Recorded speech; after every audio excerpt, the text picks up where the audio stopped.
요즘 뉴스를 보다 보면은 비트코인 이야기가 다시 세게 들려온다. 그리고 그 중심엔 한 멕시코 재벌의 발언이 있었다. 리카르도 살리나스 플리에고, 멕시코 3대 부호이자 자산 130억 달러가 넘는 억만장자. 그가 이렇게 말했다. 비트코인이 최소 14배 올라야 금의 시가총액을 따라잡는다. 그리고 그 이후에도 금보다 더 오를 것이다. 처음엔 나도 웃었다. 14배라니 너무 과장된 말 같았다. 하지만 곰곰이 생각해보니 그 말 속엔 단순한 욕심이 아니라 확신이 있었다. 그건 가격을 예측하는 소리가 아니라 세상의 방향을 읽는 신념이었다. 솔직히 말하자면 나 역시 비트코인이 언젠가 금을 넘어설 거라 믿는다. 그건 단순히 가격이 오른다는 뜻이 아니라 세상이 새로운 신뢰를 선택한다는 믿음이다. 물론 의문도 있다. 정말 이 실험이 세상의 중심으로 자리 잡을 수 있을까? 그래도 나는 안다. 비트코인은 단순한 자산이 아니라 시간을 담보로 한 인간의 의지라는 걸. 그래서 오늘은 그 믿음과 의심 사이에서 한 아빠로서, 한 투자자로서 비트코인을 다시 바라보려 한다.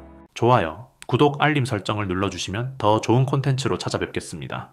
여러분의 응원이 콘텐츠 제작에 큰 힘이 됩니다. 2025년 10월 현재 금의 시가총액은 약 30조 달러 정도다. 지구상 모든 금을 합친 값이다. 반면 비트코인의 시가총액은 약 2조 1000억 달러. 둘 사이엔 약 14배 이상의 간극이 있다. 살리나스는 이 단순한 숫자를 보고 말했다. 비트코인이 금과 같아지려면 14배 올라야 한다. 하지만 그 말 뒤에는 단순한 계산이 아니라 시대에 대한 통찰이 숨어 있었다. 그는 멕시코 경제가 무너지는 걸 직접 봤다. 자국 통화의 가치가 매년 녹아내리고 은행이 고객의 예금을 동결하는 현실 속에서 사람들은 신뢰할 수 있는 자산을 잃었다. 그는 그때 깨달았다고 한다. 진짜 부는 누군가의 허락을 받아야 하는 것이 아니다.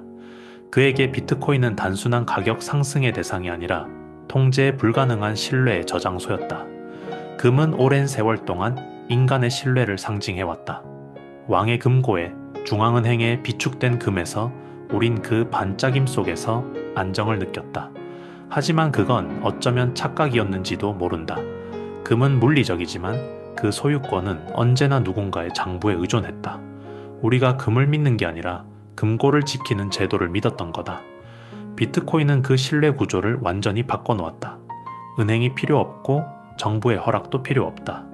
코드와 수학, 그리고 전 세계의 합의가 신뢰를 대신한다. 비트코인은 단 2100만 개만 존재한다. 누구도 더 찍어낼 수 없다. 이건 단순한 희소성이 아니다. 권력의 한계를 넘어선 절대적 공급 규칙이다. 금은 채굴 기술이 발전하면은 공급량이 늘 수 있지만 비트코인은 그럴 수 없다. 그건 이미 프로토콜로 봉인됐다. 살리나스가 말한 14배는 단순한 가격의 차이가 아니라 철학의 깊이에서 오는 차이였다. 비트코인은 결국 신뢰의 구조를 다시 쓴다. 과거엔 돈이란 중앙은행과 정부를 믿는 시스템 안에서만 존재했다. 그 신뢰가 깨질 때마다 우린 위기를 겪었다. 아르헨티나, 터키, 베네수엘라, 그리고 과거의 멕시코처럼. 하지만 이제는 누구를 믿을 것인가에서 무엇을 믿을 것인가로 바뀌고 있다. 비트코인은 그 대답 중 하나다. 국가가 아닌 코드, 권력이 아닌 수학, 은행의 승인 없이 단 한 번의 클릭으로 전 세계로 돈이 이동한다. 그 자유로움 속에서 많은 사람들은 처음으로 통화의 독립을 느꼈다. 이건 기술이 아니다. 철학이다. 내가 내 돈의 주인이 되는 세상. 그게 바로 비트코인이 열어가는 새로운 신뢰의 질서다. 물론 현실은 단순하지 않다. 비트코인은 여전히 하루에도 10%씩 요동친다. 규제는 나라마다 다르고 정책은 늘 불확실하다. 금처럼 수천 년의 역사를 가진 자산과 비교하면 비트코인은 이제 겨우 15년짜리다. 누군가는 말한다. 그건 아직 검증되지 않은 실험이다. 맞다. 실험이다. 하지만 그건 인류가 스스로 신뢰를 회복하려는 실험이다. 가격은 오르내려도 그 안에서 사람들은 새로운 신뢰의 방식을 배우고 있다. 은행을 통하지 않고 국경을 넘는 송금이 자유롭게 이루어지고 누군가의 허락 없이 내 자산을 지킬 수 있다는 사실. 그건 단순한 기술이 아니다. 자유의 감각이다. 그래서 변동성이 커도 나는 포기할 수 없다. 그 흔들림 속에서도 세상은 천천히 그러나 분명하게 바뀌고 있으니까. 우리가 느끼지 못하는 사이에 기업들이 재무에 비트코인을 넣고 국가들이 준비금에 포함시키고 젊은 세대가 비트코인을 디지털금으로 부르기 시작했다. 이건 단순한 유행이 아니다. 신뢰가 새로운 형태로 다시 태어나고 있는 과정이다. 그리고 그 신뢰는 천천히 그러나 확실하게 현실이 되어가고 있다. 대부분의 사람들은 아직도 이러한 변화를 눈치채지 못하지만 그 변화를 먼저 느끼고 움직인 사람들이 있다. 그리고 그 중 한 명이 살리나스다. 그는 단순히 말로만 한 사람이 아니다. 자신의 자산을 실제로 비트코인에 걸었다. 처음엔 유동 자산의 10% 정도만 비트코인에 투자했다고 했다. 하지만 시간이 지나면서 그의 자산 중 큰 비중이 비트코인과 관련된 투자로 옮겨졌다는 보도가 이어졌다. 그리고 이제 그 믿음은 개인을 넘어 국가의 결단으로 번지고 있다. 엘살바도르는 이미 국가 준비금에 비트코인을 넣었다. 국채를 발행해 채굴 인프라를 세우고 심지어 대통령까지 비트코인은 자유의 상징이라고 말한다. 하지만 이제 이 움직임은 작은 중남미 국가의 실험을 넘어섰다. 미국에서는 마이크로스트래티지가 64만 개가 넘는 비트코인을 보유하고 테슬라가 자사 재무구조에 비트코인을 편입했다.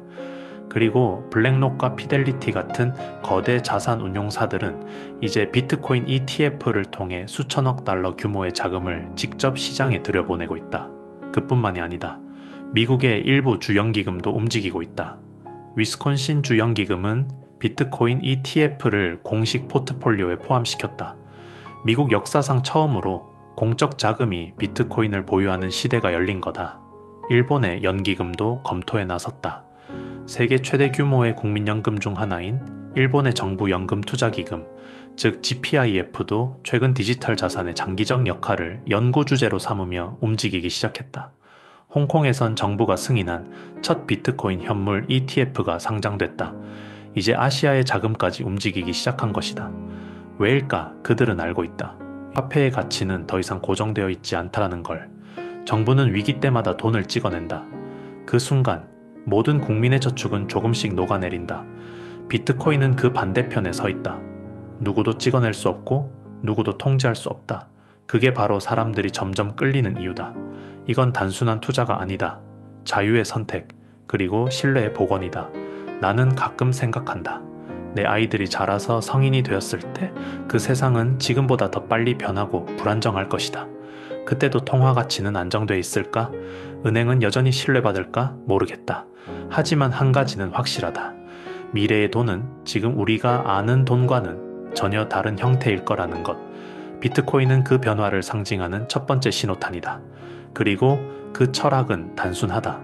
당신의 시간, 당신의 노동, 당신의 신뢰는 당신 스스로가 지켜야 한다. 그 무섭지만 지켜야만 하는 문장이 나 같은 아빠들에게 깊이 꽂힌다. 내가 일해서 번 돈이 누군가의 결정으로 희석되지 않길 바라는 마음. 그 마음이 바로 비트코인을 이해하는 출발점이다. 14배. 누군가에겐 허무맹랑한 숫자일지 모른다.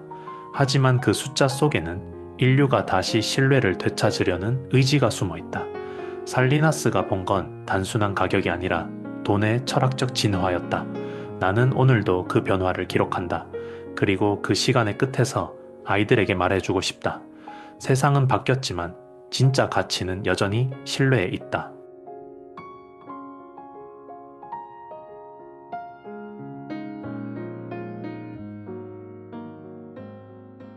이 영상이 마음에 드셨다면 구독과 좋아요는 큰 힘이 됩니다.